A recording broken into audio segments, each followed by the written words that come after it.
My guest today is Teresa Gray, founder of Mobile Medics International and a humanitarian to her very core. After 30 years of working as an EMT, arriving by helicopter, ambulance, small planes on those little makeshift runways all over Alaska, she finally decided to retire, or at least semi-retire. She wanted to spend more time with her youngest daughters. And so she was sitting on the couch one day and was watching the news, and when she saw the photo of a young boy, he was 2 years old, face down in the sand on a beach off the coast of Turkey. This just changed Teresa's entire life. She saw all these people who needed help. She knew she had the skills and the training and the expertise to make a difference. And she immediately volunteered for an NGO working out of Ireland. She did that for a couple of more incidents where she went to Haiti and Philippines, helping with natural disasters. And she finally saw that she really wanted to start an organization where she could be very mobile with a small team of volunteers. So she started Mobile Medics International and has now worked on 5 continents and over 30 countries. And she is not slowing down. She just worked in the Turkish earthquake, and she's now leaving for Kenya in the next week or so. This past December, Teresa was honored by CNN as one of the 10 finalists for their Hero of the Year. She's also been honored by the governor of Alaska for her work. But Teresa is so humble about her work, and she performed for 8 years without any salary at all. Teresa and her volunteers have been healing and bringing love to thousands of people. And I believe you will be as captivated by her courage and her humility as I was. Here's my conversation with Teresa Gray. Hello, Teresa Gray. Hi, Deborah. How are you? Hi, I'm very good. Welcome to How We Changed the World podcast. I'm really happy to see you. Thank you. I'm happy to be here. Good. I'm so taken and impressed with your work with Mobile Medics International, and I'm just very eager for other people to hear about you. It's very brave work, very impactful work, and it's just remarkable, honestly. And so I'm like I say, eager for others to learn about all the incredibly brave things you do. So you were the founder of Mobile Medics International, and that's what we're going to be talking about today. I learned about your work first on CNN Heroes. It was last December. You were one of the 10 finalists on the show. But because I personally have a history with refugees, I think, and just, people in the kind of situations that you work with, it really touched me and wanted to learn more. And we can talk a little bit more about how that worked, how you became a CNN. Well, actually, why don't you just tell me now? How did you become How were you discovered by that program? My board president and one of our field nurses nominated me. Oh. And it was kind of interesting. I got a call from someone who said they were a reporter and they wanted to do a story on NGOs, non-governmental organizations that do this type of work, and would I be willing to answer a few questions? And I said, sure. So I answered a bunch of questions. And then the next day, she called me back and she said, okay, I lied a little bit. Surprises me. She said, I'm actually with CNN, and you've been nominated as a CNN hero. And we kind of don't like to start with that because it can sometimes be off-putting for people, or daunting. Or daunting, or we find that maybe we don't, get like a real gut answer. So that's the way she chose to come at it, and then told me I was nominated. Interesting. And it was a 6-month vetting process. Once they contacted you, it was 6 months? Wow. Yes. Mm-hmm. I'm glad to hear they do their homework. Yeah. So it started in March of last year. And they do complete financial, they do complete background, they do complete background on all your board members. Like it's a pretty big deal. Interesting. Well, I'm happy to hear that, actually, because it does matter, Yeah. Well, why don't we start with you just describing the overview of what Mobile Medics International does, and then we can back up and hear some of your backstory. Okay. So what we do is volunteer medical work for refugee crisis, natural disasters, and humanitarian aid crisis. or the chronically medically underserved. So right. we respond to hurricanes and earthquakes and tsunamis, natural disasters, tornadoes, that type of thing. Then we also specialize in refugee crisis. So, we've been to Colombia, the Mexican-American border, the Syrian refugees in Greece, the Ukrainian refugees in Romania. And then we have a program that's a 5-year initiative where we identify areas that are chronically medically underserved. And we have the community identify up to a dozen people who would like to be health aides for their community. And over a 5-year period, we will go in and train them from basic CPR and first aid all the way up to health aid, help them establish a clinic, stock it for them, and do continuing teaching as well as telemedicine. And then we find local medicine, the nearest local medicine to them to kind of sponsor and mentor them. Because I do not believe that anybody should be reliant on foreign aid for basic health care. So those are the 3 things that we do.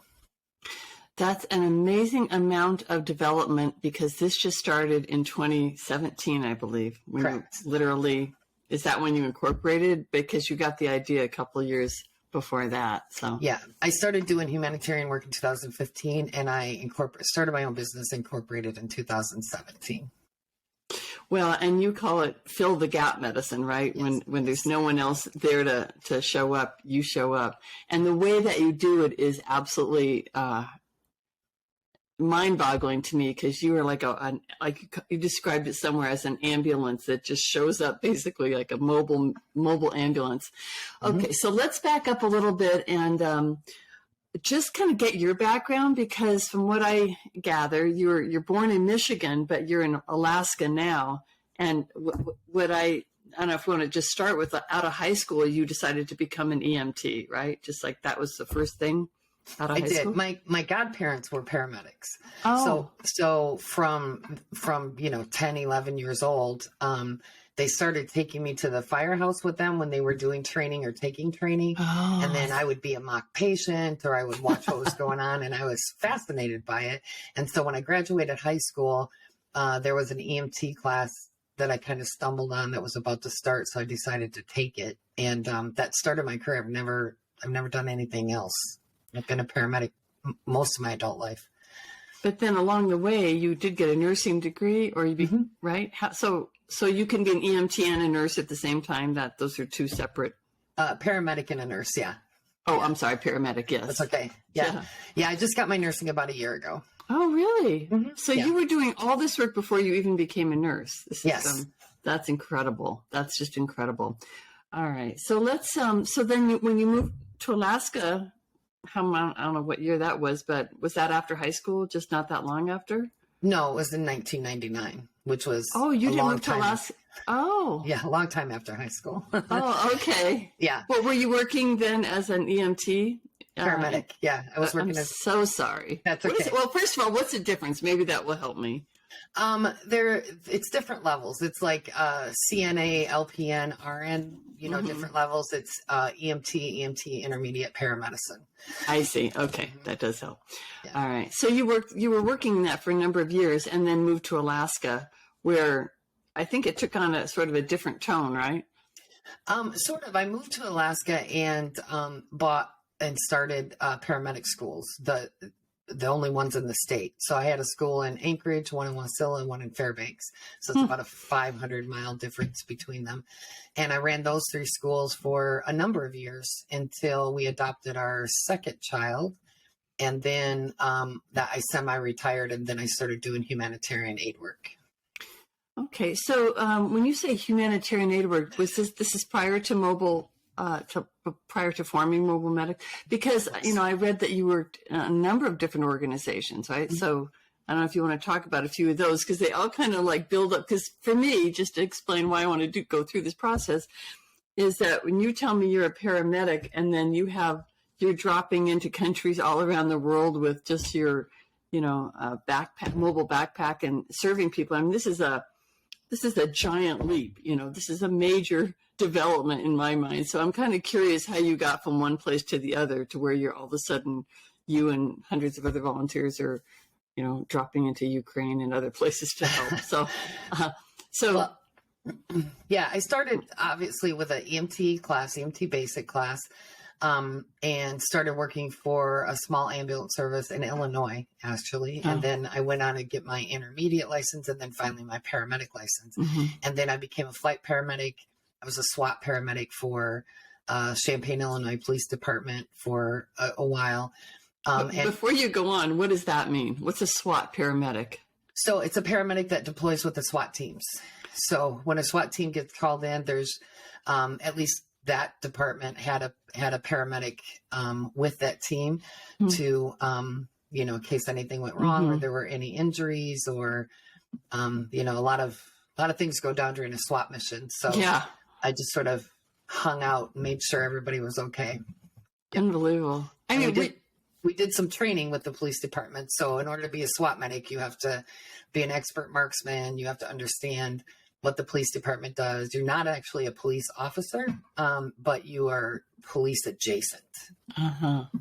So this, I can see where now you started to get some of your training, because this takes, going into a war zone or somewhere, that takes some kind of courage. And so did working with the police, that was part of the preparation, would you say? Like just to at least be, as you said, adjacent to, Not necessarily. This was my much younger years. So this was quite a while ago. I don't think that it hurt. I think that it sort of added to my base knowledge. But quite frankly, being a paramedic prepared me for what I'm doing. Your job as an EMT or a paramedic or anybody that's pre-hospital on an ambulance is to walk into chaos and make it calm, is to walk into emergency and make it non-emergent, is to walk into crisis and try to make it not as much of a crisis.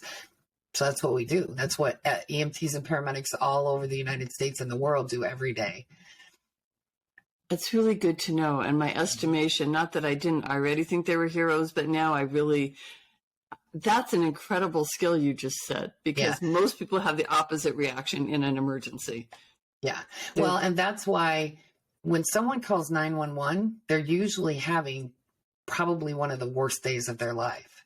And so you are the one they're calling to come help them. So, every single day in every state across the United States, there are paramedics and EMTs showing up for you because you are in crisis and making it, doing what needs to be done, taking care of you or your loved ones.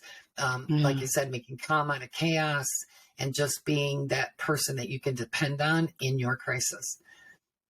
Can you just take a minute to back up even further to think where this came from? Because it takes a certain type of a person. It takes a calmness, it takes an assurance, a confidence that I think is somewhat rare in the world. I mean, is that a natural thing that you came by? Did you have some earlier experience that trained you for that? Not really. I don't mean trained you, but is this just who you are as a person, do you think? I think so. But also, I think that this is not an unusual trait in pre-hospital providers. It's sort of, we're trained to it's not nearly as scary if you know what to do. That's a good point. So most people are scared because they don't know what to do. And you call EMS in order for somebody to show up that knows what to do. So it's not as scary if you know what to do. Not that it's not ever scary. It's just, just the things that you get called for anytime. Just think about all the reasons someone would call 911 and that you have to be ready for those. You have to be a rolling emergency room. You have to be able to give psychological first aid. You have to be able to secure and make sure a scene's safe. And, you have paramedics in your town, just like everybody else, that are doing that every single day. They're amazing. Pre-hospital personnel are amazing. Well, and then did you also work with the military or part of the military? I did for a while. When I came to Alaska, I was the medical trainer for the parajumpers, which is a specialty group that does rescue. They were originally designed to, they started to be able to be dropped behind enemy lines in Vietnam and to rescue people who had been trapped behind enemy lines. And then it's progressed from there. So now they do civilian search and rescue. They still do military search and rescue. So I was the Alaskan group. I was their trainer for a number of years. So that was by helicopter and fixed plane or fixed wing plane? No. I didn't work with them. I trained them. them. You just trained them. Okay. I just trained them. So where did you get your experience, or did you have experience in helicopters and like delivering aid? Well, you were for some medical units that. Yeah. So I was a helicopter paramedic in the lower 48. And then here in Alaska, I was a flight medic, which was fixed wing. Geographically, Alaska is a little bit too large for helicopters. And our terrain and our mountainous, topography makes helicopter response, really difficult. So the vast majority of our medevacs here in Alaska are done by fixed wing. So I was a fixed wing paramedic here in Alaska for quite some time. The plot thickens.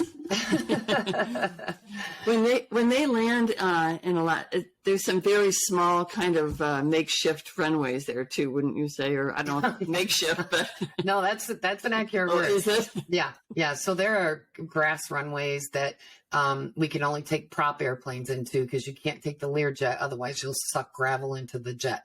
So you can only take a prop airplane, which flies half as fast, so it takes twice as long. There are runways that have no lighting, so if it's at dusk or after dark, we either don't go, or the villagers will come out with flashlights and line either side of the runway, so the pilots know where they are, where to land. It's an adventure. There are runways that, there's an ocean behind you and a mountain in front of you. So you have to land just right and stop real quick. And when you take off, you do the opposite. You take off real quick so it's an adventure up here. Yeah. Yeah. So you took to Alaska though, sounds like. I did. I moved up here in 1999. Yeah. And my then husband, and I met him in the lower 48, and he was from here. He's native Alaskan. And he said, if you live there for 1 year and you hate it, then we'll move anywhere you want to go. But I've been up here ever since. Wow. I no longer have the husband, but I stayed. You've got a lot is what you have. And so you have 2 children now too? You adopted, 4. I have 4 children. So I have a 39-year-old son. I have a 36-year-old daughter. I have a 19-year-old daughter and a 16-year-old daughter and 3 grandchildren. Oh my goodness. So you still have high schoolers at home. So I do. At least one. Yeah. And when you go off on these missions, how is that? You said the daughter, right? Is she nervous, or is she? No, not usually. Everyone feels pretty good about your journeys abroad. Yeah, usually. Yeah. It's just something that she's used to. Grew up with it. Yeah. She grew up with it. I've been doing it most of her life. So yeah. Well, all right. Well, let's get into then some of the actual, and how, Mobile Medics International, what spurred you on with the event in Turkey? Well, not Turkey, actually, Syria. Well, he's the Syrian. Okay. So the young Syrian, Kurdish Syrian boy, the toddler that, Alan. Yeah. Alan Kurdi. Kurdi, yeah, I was going to say Kurdish. Alan Kurdi. And I think many people remember that picture. It's an iconic photo of a young toddler face down in the sand on Lesbos, the island. He's a refugee from Syrian war. And I don't know, it's one of those images that it's even hard for me to even say without crying. And I think that was the effect that it had on most people who didn't want to see that image. There was something about it that really made it reality for people, this refugee crisis, and that these are innocent people and they're just like us and they're losing their children. And I know of a few organizations that were either named a refugee ship after him or, it spawned different movements. So I guess that's an argument for photojournalism that, tells the story, even though it was so difficult to look at. So can you describe what happened when you said you're watching Facebook or TV or something, you saw that image? Yeah, I saw that image. And I can't remember honestly whether it was social media or on television, but I didn't really have a whole big understanding of what was happening over there in the first place. Because, Americans have a tendency to be a little isolated from world events. Head in the sand, sort of. Yeah. Well, either that or we just don't have access to reporting of world events. We don't have a lot of, but anyway, so I saw Alian is actually how you pronounce his name, but face down in the sand. And I thought, how is this happening? And so I started to do some research, and he was an example of what was happening to minimum 100 people a day that were washing up dead on shore, that were falling out of boats, that were, trying to get from Izmir, Turkey to Lesbos so they could seek asylum, fleeing the war in Syria. And so I thought, well, I saw something one time that said somebody should do something about that. And then I realized I am somebody. So I had this medical knowledge, and I thought, surely somebody needs some help. I mean, they're coming off the boats, hypothermic and sick, and, sometimes they had war injuries, gunshot wounds, and things like that. So I started doing some research, and I found an organization out of Ireland that was sending people over there. And so I joined that group and ended up in in Greece. In Greece, where they were, where the refugees were landing. Yeah.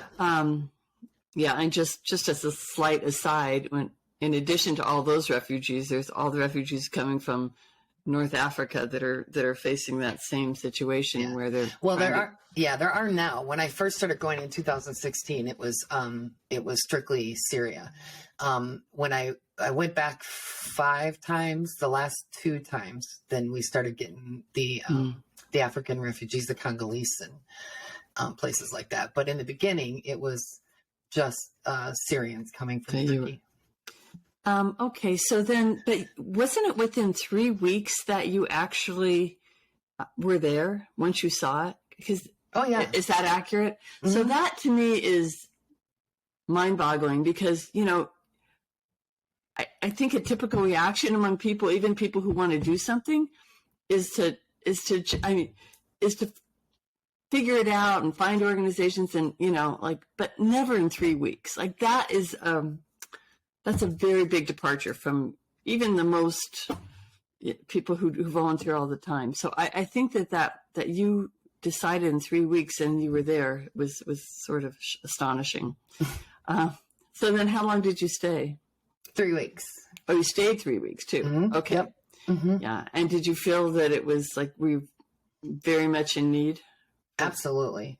Yeah. So my day consisted of getting up every morning and walking at dawn and walking the beaches and identifying and finding anybody who had drowned and washed ashore. And then we had specific burial teams, Muslim burial teams. And I would call them and tell them GPS where I was. I would drop them a pin of where I was and where I found the body. So I did that from sunrise until about 8 or 9 o'clock in the morning. And then I would go to one of the most popular landing spots for the boats. And from like 9 in the morning until about 1 in the afternoon, dozens of boats with hundreds of people would come in. And there was a medical clinic right there where the most popular landing. So if anybody needed medicine, I would take them over to the clinic and treat them. And then I grab a quick lunch, and then we would head over to the refugee camp. So where these people were being housed, and we would do medical there. We'd go to either work in the clinic or we'd go like tent to tent and check on people. And then at night I would go to the lighthouse and sleep there and do shift work where we scanned the Turkish coastline with infrared binoculars looking for heat signatures of people in boats coming across so we could send a rescue boat to them so they didn't sink in the middle of the night. So that's what I did. That was my sort of daily activity. That's a really dramatic way to start this kind of work, because you're almost seeing the worst of the worst right from the beginning. What kind of injuries and health needs were you finding for most people who are arriving by boat? How long had they been in the water, not in the water, but in the crossing of the water? Well, it depends on whether their engine quit or their engine didn't quit, and it depended. The boats were overloaded. They were being sent over by smugglers, so This was not a legal operation. Right. and the smugglers didn't go on the boat with them. And generally Syrians are not water people. They're not seafaring folk. Right. They live in the desert. Right. And so most of them had never been in boats before. The life jackets that they were forced to buy were all counterfeit. So we found them full of newspaper or cardboard. One time we found it full of baby shoes. So the smugglers were buying the shells and then stuffing them with whatever and sewing them closed and selling them as life jackets. So people that did go under the water ended up, their life jackets actually contributed to them drowning. Unbelievable. And so they'd come over on these dinghies designed for 10 to 15 people, and there'd be 50 or 60 of them in a boat. So they were, it's not a long crossing. Technically, I think it's only like 5 miles, but it's the longest 5 miles of their life, I'm sure. Sometimes the motors were always, suspect, and they only gave them just enough gas to get over. And sometimes it wasn't quite enough. The boat was too low in the water, so it would start to take on water. If they were spotted by Turkish Coast Guard or Greek Coast Guard, they would sabotage the boat to make sure it didn't make the crossing, and then fish people out of the water and take them back to Turkey. And it was a thing. It was a thing. Yeah, we could and will on other shows focus only on the politics of the people who are just trying to stay alive, but that's for another time. So my goodness, so you stayed there, and then when you returned from Greece, when you returned home, did you decide to is that when you made the decision that you were going to start your own organization? No. Took a while. No, yeah. So I got called by this organization that I went to Greece with and asked me if I wanted to go to the hurricane in Haiti that happened shortly thereafter. And I said, sure. So I ended up in the hurricane. Well, actually, I think I went to the Philippines. They called and asked if I wanted to go to a hurricane in the Philippines. I said yes. This was another NGO? The same one that I went to. Oh, the same Greece. Irish one? Yeah. Okay.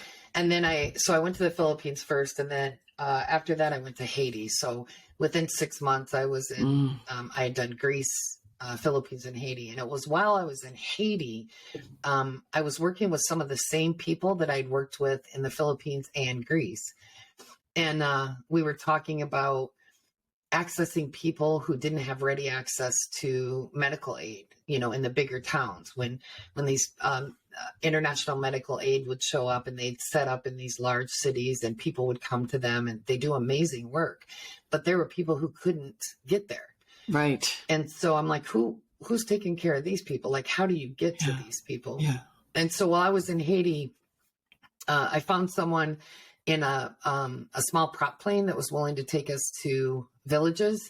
And so we did some remote village medicine. And then I found a helicopter pilot from New York, actually, who was willing to drop us off on the southern part at an orphanage. And so we spent, 5 or 6 days there sleeping in a house. It had a roof and a floor. It just didn't have electricity, running water, a bathroom, or windows, but a roof and a floor. And we stayed there. We hired the neighbor lady to cook for us. And so then that's when I decided there needs to be an organization that goes to these remote areas, whatever it takes. Yeah. So when I got back from that trip, I started looking for that organization. I don't want to reinvent the wheel. I didn't really have a huge interest in starting my own necessarily, but I couldn't find what I thought was needed. So I'm like, well, it doesn't exist, so I'm going to have to make it. So I did. Yeah. Wow. I think there was something about that particular, the fact that you show up to places where people don't expect you to show up, that hit me the most powerfully, because everyone else has to make their way to town or to the village where other medical NGOs are set up. And just the idea that you don't think anyone's coming, and then these angels come out of the sky basically to actually provide care. I think that must be an overwhelming experience for the people getting the help, and probably for you as well. I mean,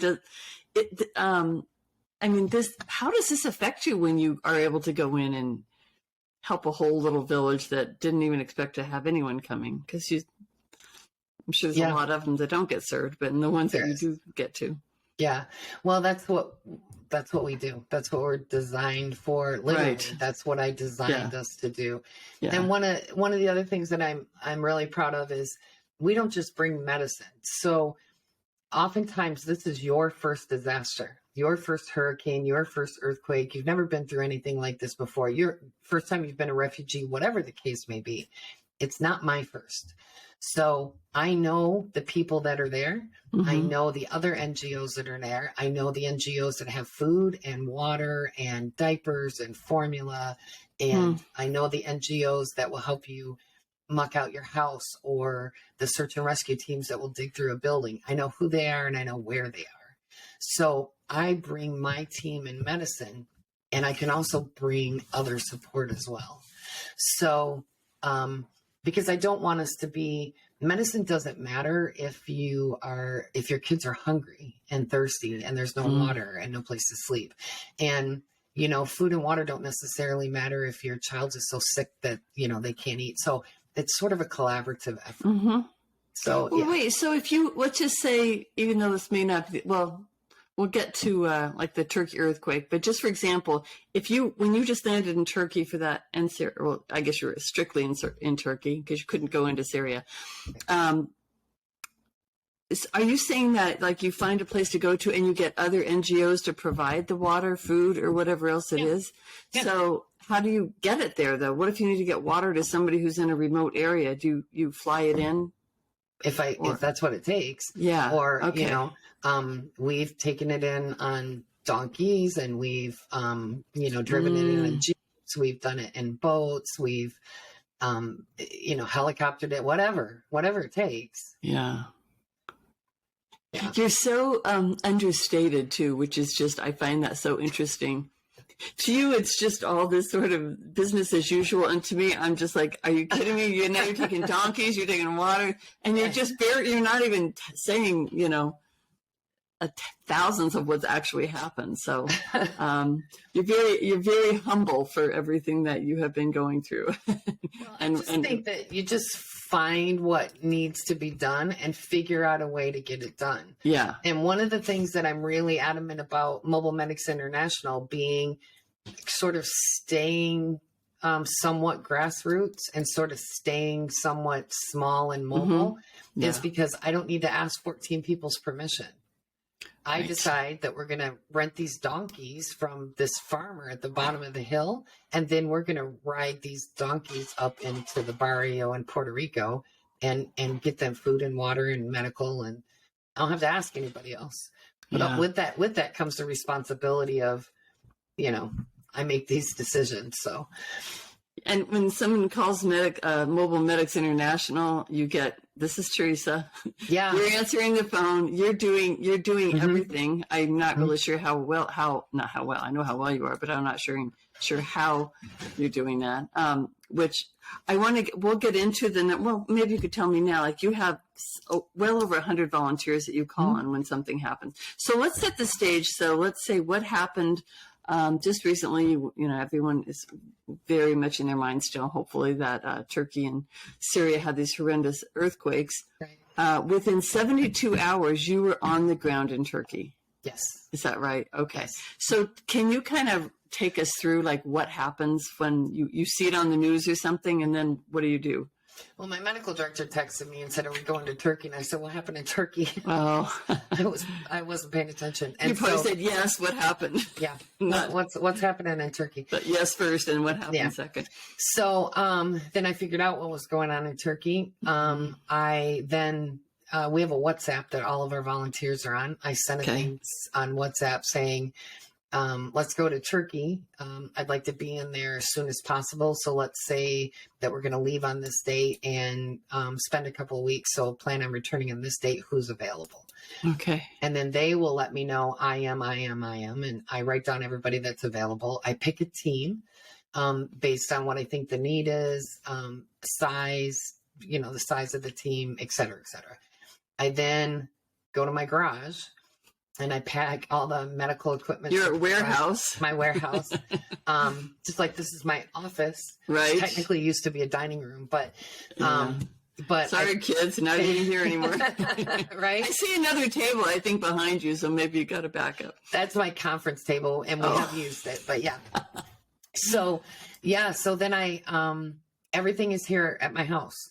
And so I pack all the stuff up, based on what the emergency is, and what I expect to find. And we have a pharmacy, and I pack the pharmacy up, et cetera, et cetera. I alert my travel coordinator who's going to go. She makes arrangements with our organization that provides us with flights. And so she gets my Turkish team was a doctor from Malaysia, a paramedic from London, a nurse anesthetist from Missouri, and me from Alaska. And so they got us all tickets, and we all ended up in Turkey at the same time in the same place. And then we have to rent a car and get ourselves to the need. So trying to figure out where we need to be. So yeah. Turkey was 5 below when you got there. Yeah, it was cold. And I saw a picture of you sleeping in a car. So CNN, I just want to say this, that CNN has done a report about your work in Ukraine and Romania, actually. And then also this earthquake, they just covered that as well. I think that just came out last week. And I'm going to put those links in the show notes. If anybody, I would really encourage people to watch it, because we can talk about it, but watching you on the ground was, very, very, it's very emotional. It's very inspiring.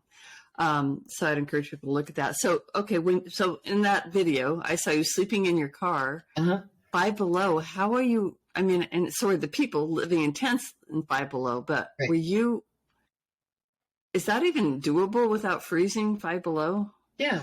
Well, first of all, I'm Alaskan, so there's that. Okay, it only lasts so far. I'm Colorado, and I couldn't last a minute. But my Malaysian dock was freezing.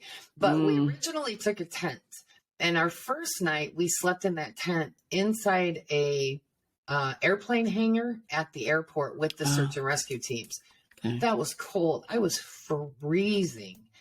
And then the next morning is when we got up and we started what we call looking for the need. Like, where can we be the most useful? Because we were in this big town, and we're like, okay, they don't need us here. There's ready and medical here. So where can we go? So we start looking for that.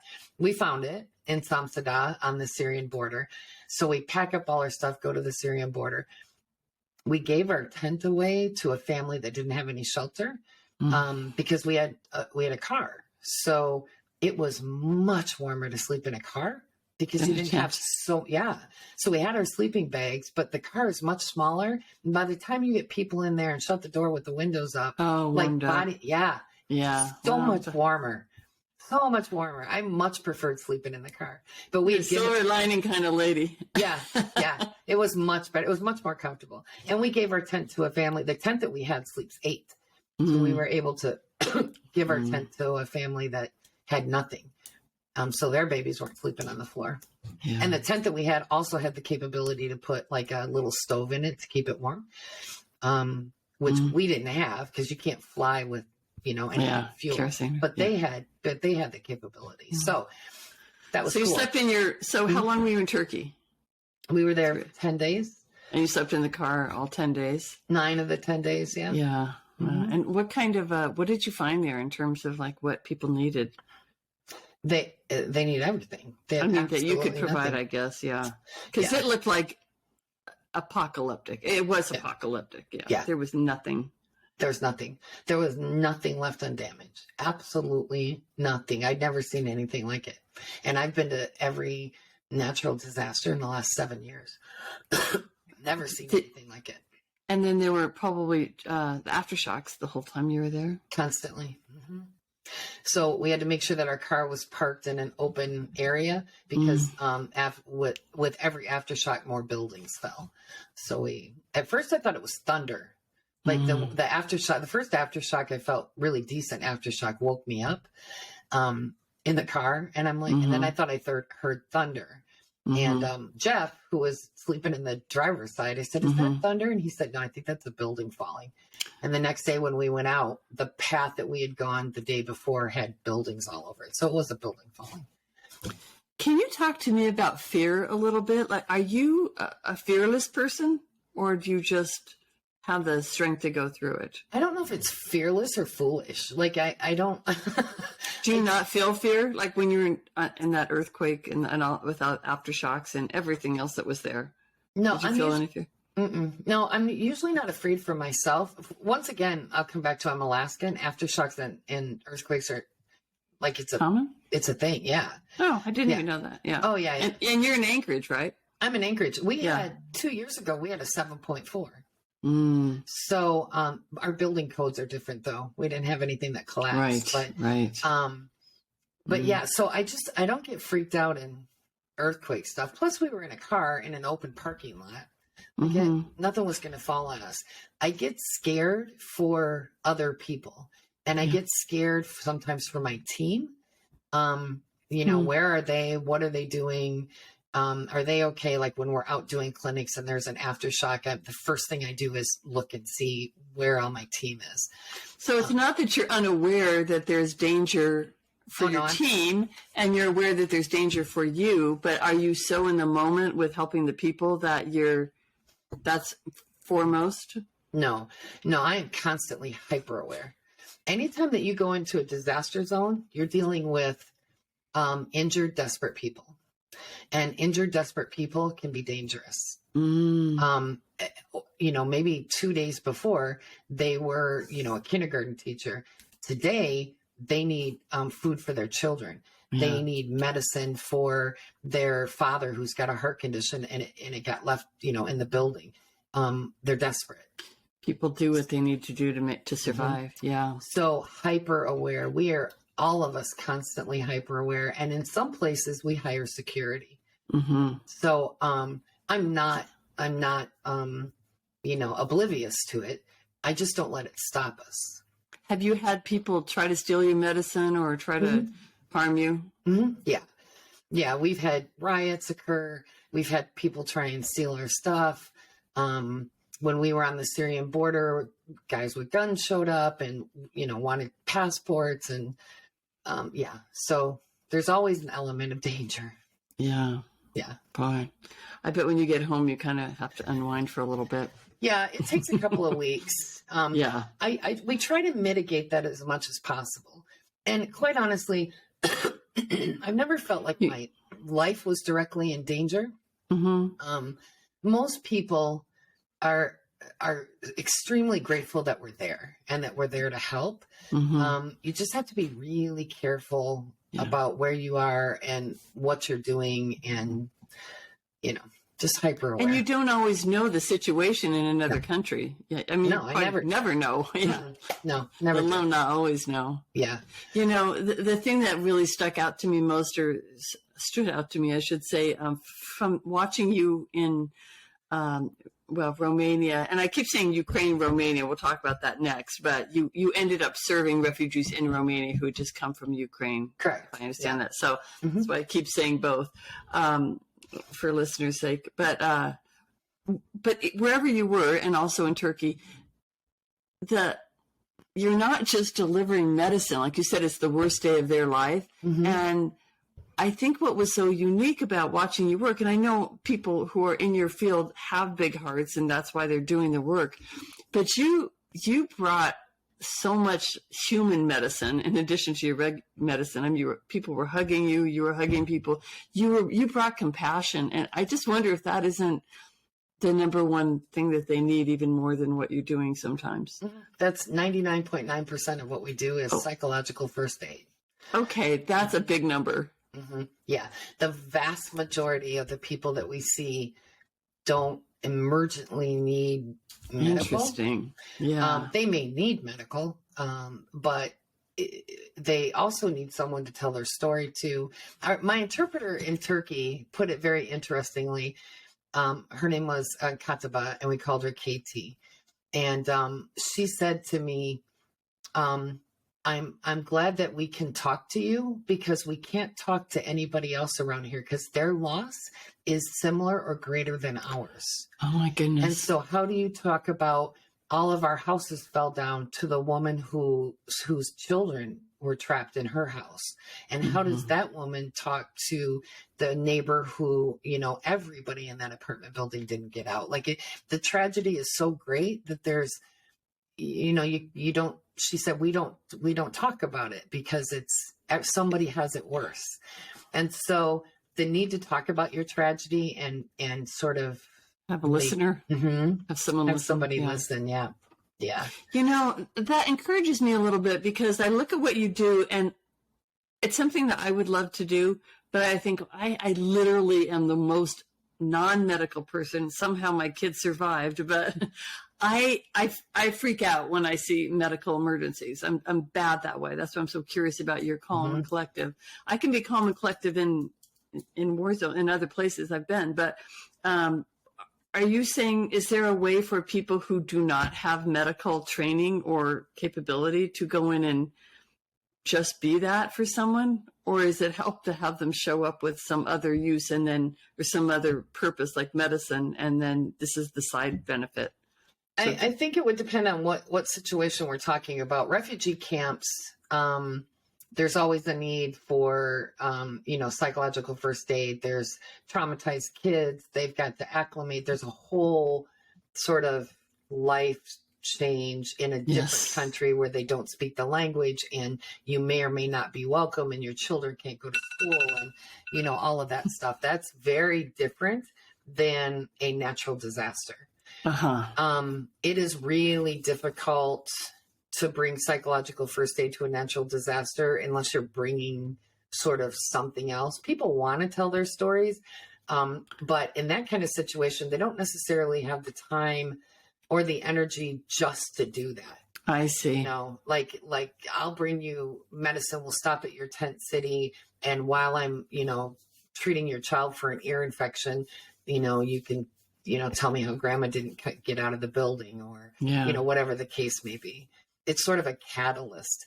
But as a general rule, I don't know. I guess I don't know for a fact, but I don't know that people would open up to strangers showing up saying, tell me your story. Right. I know. That's what I thought. When you're treating them and it's a natural, organic thing. Right. And regardless of the country you're in, medical people have a certain amount of trust, and innate trust. And so, so that's interesting. Sort of built in what we do. Yeah. I would think that they would find, I don't know, I'm speculating, but I think that they might find it intrusive. And I guess I actually have seen this before in refugee crisis, where reporters have shown up and, stuck mics in people's faces. They tell me your story and they just, how does it feel? Yeah. Tell me how you're feeling. Yeah. So take a guess how I'm feeling. Yeah. Wow. When I think you said that one of the most dangerous places that you had visited was actually Ukraine, when you knew you were flying into a place where there could be airstrikes. Was that the only battles, the actual war zone that you were voluntarily heading towards was Ukraine? Was that the first time, or? Yeah. Was that, were you hesitating at all to go there? Was that a different? I wasn't hesitating. I wasn't really hesitating to go there. I was just making sure that my entire team understood the risk that they were undertaking. So we never show up anywhere unless we've done some sort of groundwork. So I do have people on my volunteer list that are, military and, high clearance military. And so we do a threat assessment before we go. We never show up in a country uninvited. So we make sure that somebody somewhere has asked for our help and in country. And then we ask them, tell me about the threats. Tell me about what are the possible dangers. Is there a safe place for us to stay? All of that is groundwork done. So we're not reckless. We're not, we don't cowboy medicine it. We try to mitigate as much as we can prior to getting there. The danger is you can't mitigate a war zone. Right. So we don't do wartime medicine is a specialty that we do not possess. Some of my members possess that ability, but as an organization, we do not do active war zone medicine. Yeah. So that's why we stayed right on the border in Romania, instead of actually physically go. I did send a couple of people into Ukraine to assess a hospital there, but it was just directly over the border and only for a day, and then get back. I was nervous the whole time, but yeah. So anytime you're that close to a war zone, you know, the airstrikes and the chemical weapons, and you know, that doesn't stop at the border. Right. Definitely does not. Yeah. Yeah. Did you find a different situation among those refugees? Did that seem any more particularly traumatic than others that you have seen? Other cases those who are living in Romania who just left Ukraine? Was it? No, I've dealt with wartime refugees before. The Syrians in Greece were wartime refugees. Right. And you know, anytime you're forced to flee your home, the Venezuelan walkers coming into Colombia, forced to leave their home because they were literally being starved to death. There was no food, there was no water. That's trauma on its own. The Mexican-American border, you know, where people were being separated from their children and they were being bussed back and forth. And it's just every refugee crisis is a little bit different. But that was not my first wartime refugees. Yeah.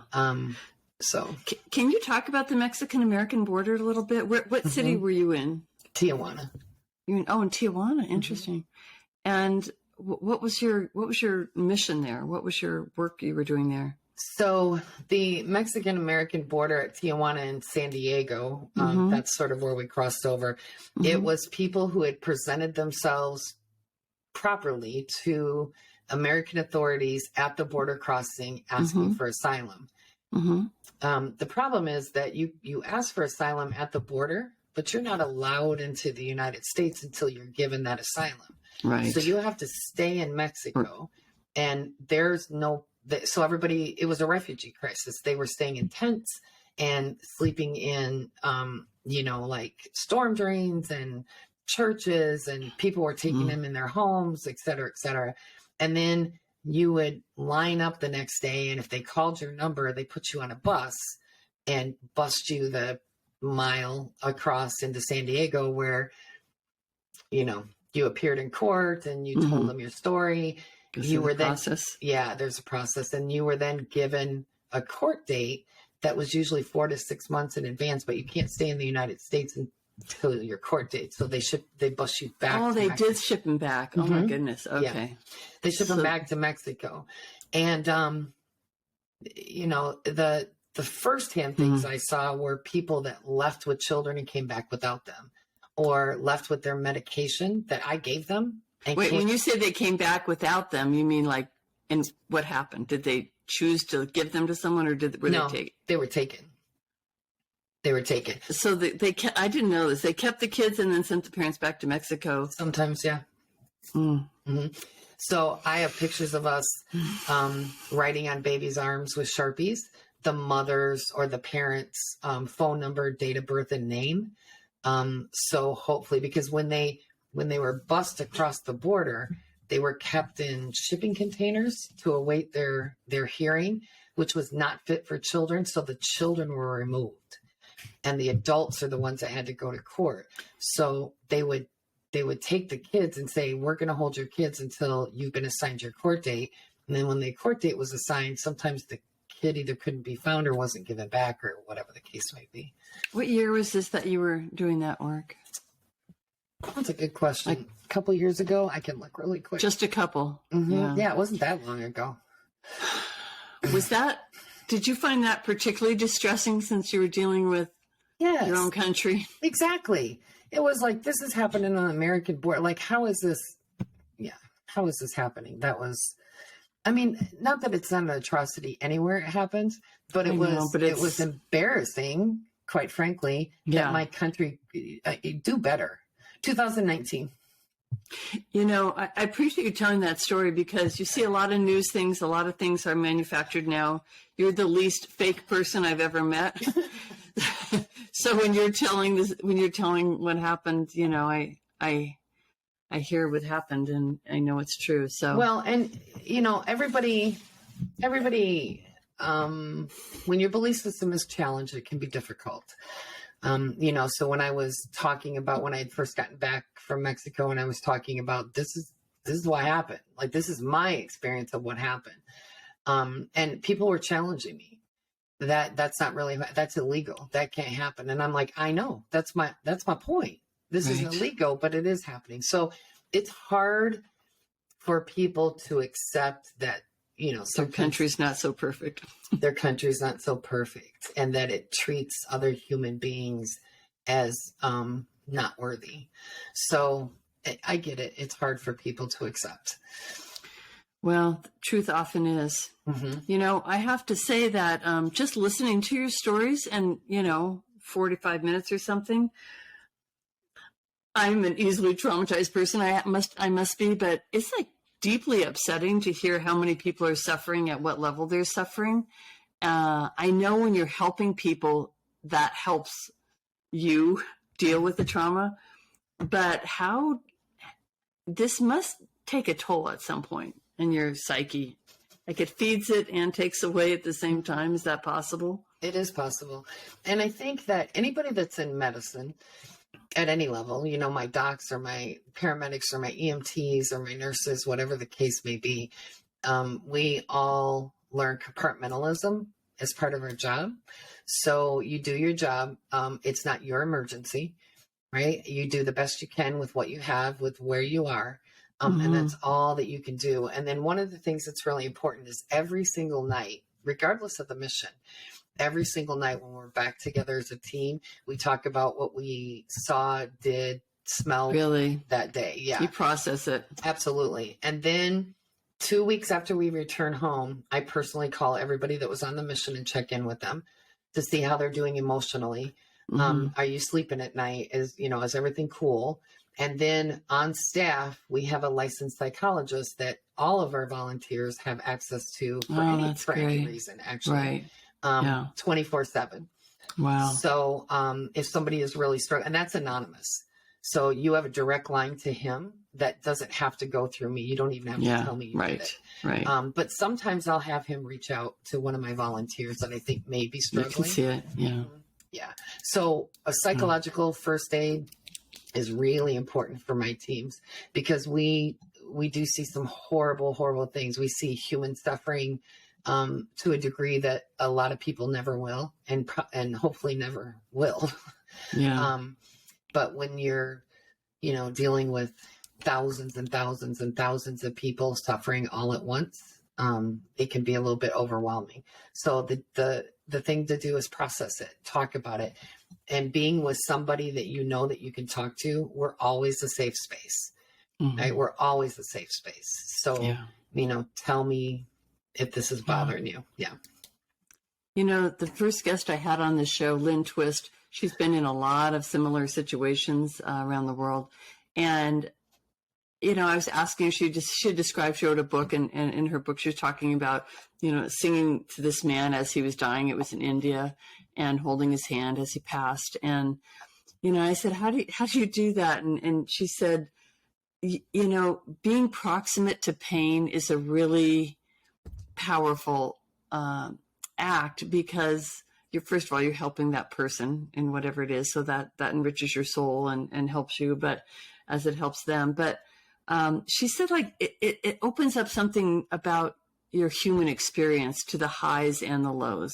So when you don't avoid being proximate to pain, when you actually allow yourself to be there for people in such situations, that it deepens your experience of life. Does that ring true for you? Absolutely. I think that was really well put. Yeah. I think that's absolutely true. The thing that you have to be careful with, however, is not getting stuck in, there are so many people out there suffering that I don't deserve. Like I don't deserve to have electricity in a house, and my kids are always fed. Yes. Because I left thousands of people in Turkey, still sleeping with no home. Yeah. So sort of a survivor guilt type situation. Yeah. I really talk to my teams about, don't go there, right? Their suffering does not need to be, equal. You don't have to suffer with them. Yeah, that's a tough one, because being aware of it, though, does make you, I think there's some motivation, some empathy that most people, like in the United States, may be missing. I shouldn't put a most on it even, but I mean, I feel like I kind of live in that place of always feeling like, why do I have this when they don't have that? Mm-hmm. And I don't know how you quite get out of that because it doesn't help anybody. Yeah. But then it seems like there would be some kind of a benefit to feeling that you do actually take steps to help other people because it is a massive need. Mm-hmm. Well, I think the important thing to remember is, again, you can't fix it ever. You cannot fix it. No. Accepting that you can't fix it, accepting it's not your emergency, accepting that you not only can you not fix it, you're only going to be able to help a percentage of a fraction of the people that need it, and being okay with that. Right? Oh, yeah. So my philosophy is, I don't care if we go 5,000 miles to Turkey and we only see one patient. That's obviously why we were there. We were meant to be there for that one. I don't care if we see 100 patients and none of them needed medicine except one. That's what we were in that neighborhood for, that one. So I don't have to make a huge difference for thousands of people. I can make a difference for a handful of people. And that's good enough. Yeah. That's good enough. That's beautiful. Can you talk about well, first of all, when we spoke the other day, I really learned that some of the, I called you scrappy because you're able to find free medicine and free this and that and all these things and volunteers. I mean, I don't know what your budget is, if it's growing each year, but could you just describe kind of quickly, or not quickly, but succinctly, I guess, how you did the other day, where you get your, and like you say, you have no office, you have no one coming to your house to see you. So, you don't have a lot of needs as an organization in terms of infrastructure and things like that. But also you get the medicine from where? Where do you get the medicine, your medicine? So we get our medications from a pharmacy in Oklahoma that only sells medications to medical NGOs, nonprofits. Oh. So are they a nonprofit also? Yes. Yeah. Oh, and so I get them at cost. So I get my medications very, very inexpensively. Okay. Here in Alaska, there's a place called Alaska Medical Missions, and it's actually a giant warehouse, and they take surplus supply equipment and medications, medical places that have gone out of business, like the entire. One of our local ambulance services just upgraded to all brand new cardiac monitors. So they got all the old ones. So, and then they allow me to go shopping in their warehouse. And again, that's what they do. They provide all of this stuff to medical NGOs, nonprofits. Is that at low cost or is it's that free? Free? It's free. It's free. So do you spend any money on medications, bandages, things like that? Yeah. You do. Well, You still have to buy some. Oh yeah. I have to buy the medications from the pharmacy in Oklahoma. Oh, okay, right. They're just they're at cost. Yeah, cost. They're significantly cheaper. So I have to buy those. I usually have to buy durable medical equipment. So I have to buy thermometers and blood pressure cuffs and stethoscopes, and I have to buy the bags to put it all in. There are some things, like I can go to the warehouse and I may need 110 cc syringes, and he doesn't have any that day. Like I see. So you have to pay for that. Yeah, so I have to pay for that. Okay. Yeah, and then we always have baggage fees. Rarely are our bags comped. If it's a big enough disaster, quite frankly, sometimes I can talk an airline into saying, this is an entire medical clinic and I'm on my way to Turkey. Can you give me, because it takes 8 to 10 bags coming out of Alaska, flying to Turkey. Yeah. And so every airline will charge you for baggage, right? So baggage fees are a huge deal. Rental cars, finding some place for us to stay. In Turkey, that wasn't a big deal because we stayed in our car, but those rental cars were expensive. Yeah. And then you got to find fuel. And if you can find fuel, it's going to be horribly expensive. So there's a lot of expenses. It's expensive. Involved. And the flights, did you say the flights are donated? The flights are donated. So by airlines? Well, there's an organization that, they're donated by airlines, but there's an organization that sort of collects all of that. And then we call them, they're called AirLink. we call Airlink and say, we're sending 4 people to Turkey. They're coming from Malaysia, London, Missouri, and Alaska. And they find tickets in all of those countries with their partner airlines who are willing to donate and then get us all there. So I love hearing all these stories, because these are things you don't hear about on a day-to-day basis. And that's beautiful. And you're able to locate them and find them and utilize them. Yeah. But you still need donations. So how do you raise money now? So we're entirely donation driven. We don't have any grants. We don't have any like basic funding. We literally have done this by people, fishing in their wallets for $10 or sending us a check for $25 or, $1,500, whatever. And so that's how we're done, GoFundMe. And that's been sufficient? Yeah. For you so far? Yeah.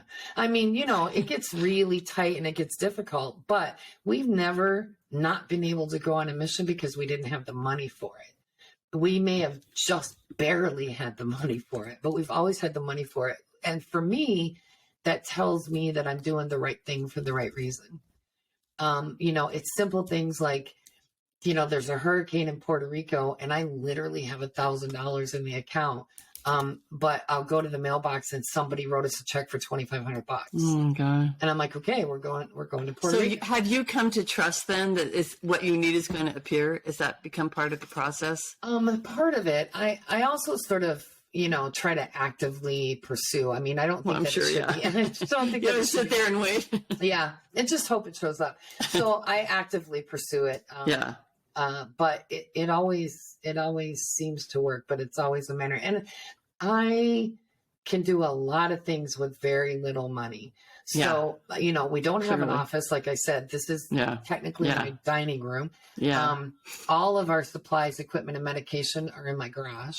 I have one of those big gun safes that I lock the medication up in. Oh, I was wondering how you protect it. Yep, gun safes. And the bags are all here. Everything comes out of here. So. Well, but let's say that you went to Turkey and you used up all your funds, and then the following week there's another natural disaster. Then you can't go if your funds are gone, right? Yeah. Typically. So I mean, there is some benefit to getting a bit of a stash built up so that you know that you can go so many. Absolutely. So how can people best support you right now? Like financially, I'm thinking first, and then volunteers I'd like to know about as well. Yeah. So financially, we have on our webpage, we have a GoFundMe, we've got Venmo, we've got PayPal. And honestly, that's the best thing that you can possibly do. And one of the things that I want to bring up. Any of those? Venmo, okay. Venmo, PayPal, or GoFundMe. Also, you can send a check to the address that's listed on our website as well. I actually get quite a few of those. I always appreciate those because you can tell that like I don't want to sound condescending, but I can look at an envelope and it's handwritten and you can tell that it was like an elder that painstakingly hand, and you open it up and it's a little handwritten check for like $15. Yeah. I cannot it just gets your heart. Right? Because that $15 was significant. And they took the time to hand address an envelope and put a stamp on it and send it, usually with a little note.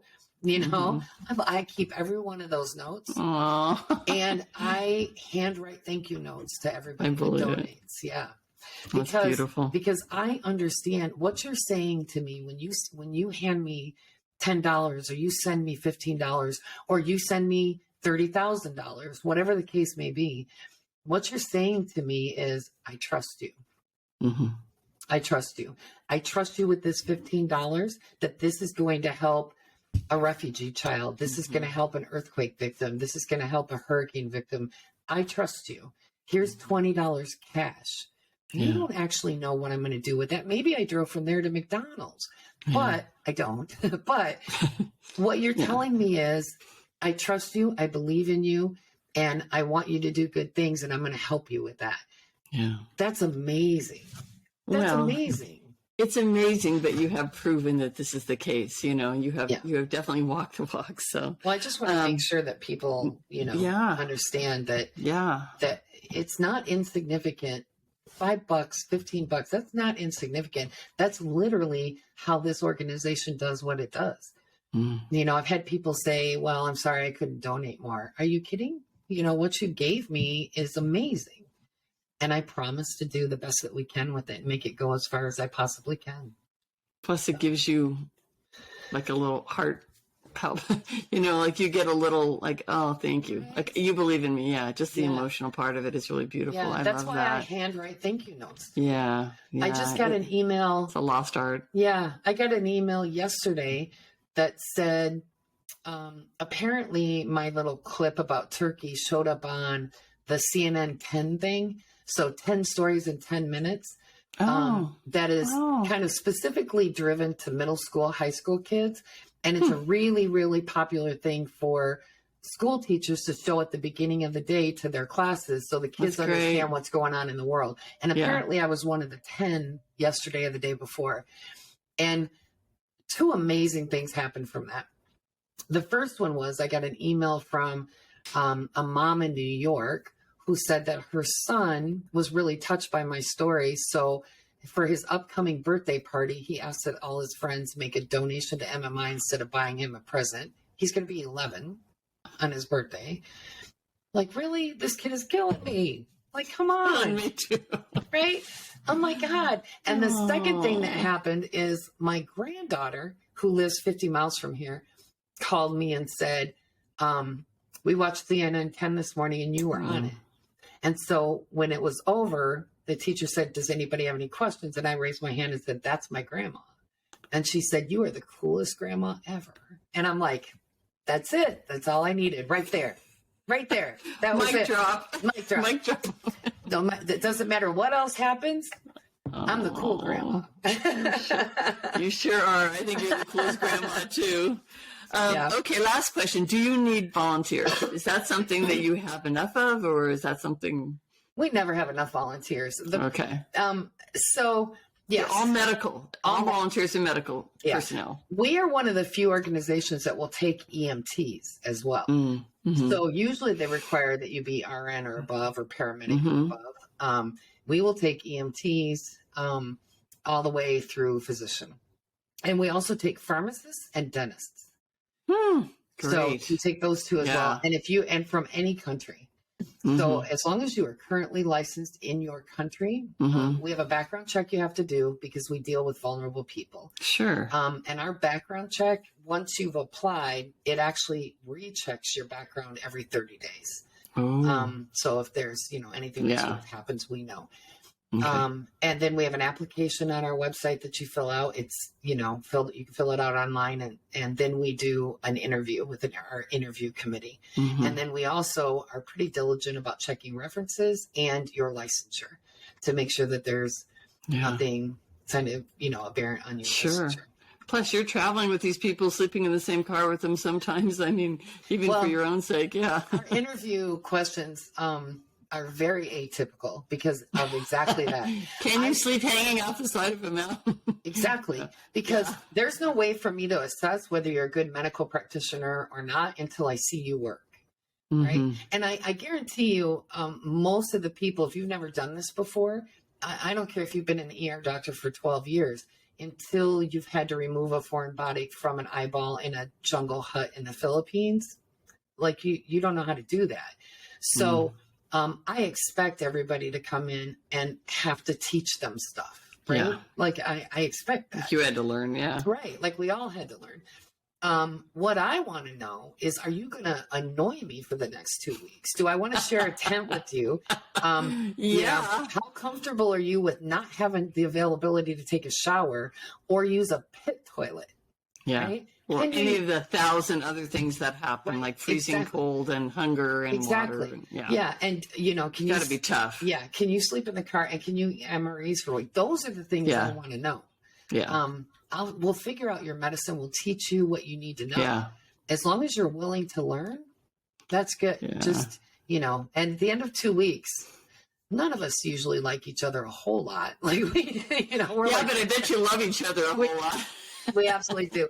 One of the things that is really cool is we call it, we found our tribe. right? So we were all like-minded people, and we go through some pretty significant experiences together. Very and bonding. it bonds us. Yeah. So we are, not only sort of coworkers and disaster buddies, we're friends outside of it too. So we care about each other. And I mean, we have to do things when we're in really, really like hot, humid climates. We're constantly asking each other, how much did you drink? How many times have you peed today? What color was it? I mean, we watch out for each other. So we're all up in each other's business. So. You forget about your own stuff, but you remember that everybody else needs to drink and do all those things. Yeah. And sort of just to backtrack for a minute, I wanted to talk about donations. And one of the things that I really struggled with for a long time at the beginning, and I'm much better about it now, is when people say, well, what do you need? I really struggled with saying money. We need money. It seemed, but I can tell you, I get a lot of offers anytime there's a big disaster of, can I donate clothes? Can I send hats and scarves and gloves? And I've got a bunch of stuff for kids, like toys and things like that. And all of that is amazing. The problem is I can't get it from here to there without it costing a significant amount of money. And if you literally, the $120 baggage fee I would have to pay to pack that stuff, when it gets to the country that we're going to, somebody has to sort it and be responsible for distributing it. And I can buy whatever was in that suitcase for far less than, what it costs to go. So quite frankly, and for any organization, no matter what organization that you believe in, whether you're rescuing pets or you're doing refugee crisis, or, find an organization that speaks to your heart and that means something to you, money. That's what I guarantee you, that's what they need is money. Yeah. And people are hesitant to say it. And I understand why, but I wish that weren't the case, because obviously you're not going to be putting the extra weight on a helicopter or a little plane. I mean, especially in your case, more than any I've seen, being that mobile, you need to be lean, mean fighting machine. That's right. Mean healing machine, I should say. I cannot take a suitcase full of donated clothes over a suitcase full of medicine. No. Like, I just can't do it. No, of course not. Yeah. All right. Well, I will definitely try to spread the word as broadly as I can, because I think I can't imagine anyone I'd rather raise money for or get money to than somebody who just takes it and puts it I think it'd be great if you had a salary. I think that would be a heck of an idea. Or I think it'd be great if you all had salaries. Well, but, I can tell you that you have to survive. Well, I can tell you that for the first time ever since this started, January 1st, because of the CNN exposure and because of sort of that momentum that I now have a salary from MMI.